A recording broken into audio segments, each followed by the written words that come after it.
Okay, so chapter 10 is entitled Pax Romana versus Pax Christi, contrast in peace. Okay, thank you. That was a mouthful for me. I was Yes. struggling a little with that. So, contrast in peace. Why is this important? As we were discussing earlier, we need to understand what glory is, right? It's important that we have that definition. It's the same thing with peace. If glory leads to peace, we need to know what our definition of peace is. And actually, there can be really different definitions of what that is. So most critically for this, it's important for us to understand what was the definition of peace in the Roman Empire, right? In the context in which Ephesians is written. And how is the vision of the gospel that's presented here different from that? Yes, so we're saying Pax Romana versus Pax Christi. So if you've studied the Roman Empire, maybe going back to college or even high school, you recall that Pax Romana refers to the peace of Rome. And there's kind of a traditional view that says Rome conquered a lot of lands and it created political stability, and the classics of Roman and Greek culture flourished during the time of Rome, and they kind of romanticized the Roman Empire.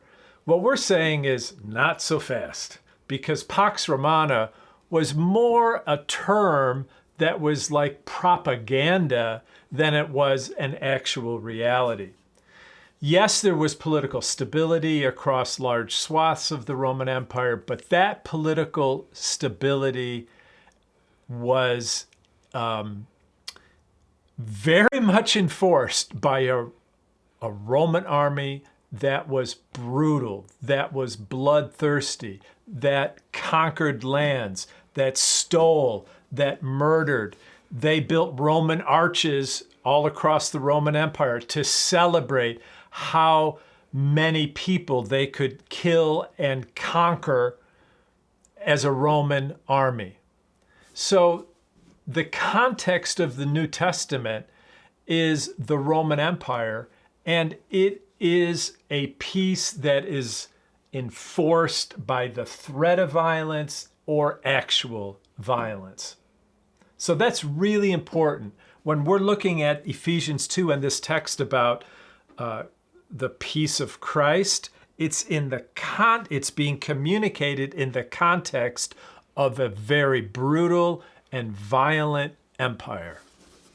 And I think that the gospel and Ephesians is presenting kind of a wildly different alternative, right? In fact, it's subversive to the quote-unquote peace of Rome.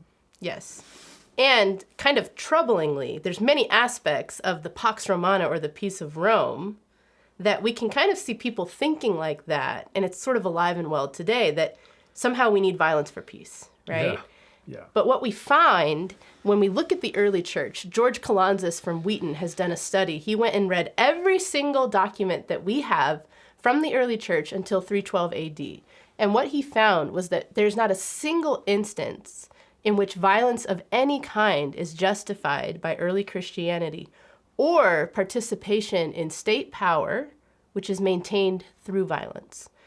That's something that I think we today need to really grapple with. Indeed. And we need to understand what exactly it was that happened in 312 and how that began to change the story, to change our understanding of peace and even of the Pax Christi, the peace of Christ.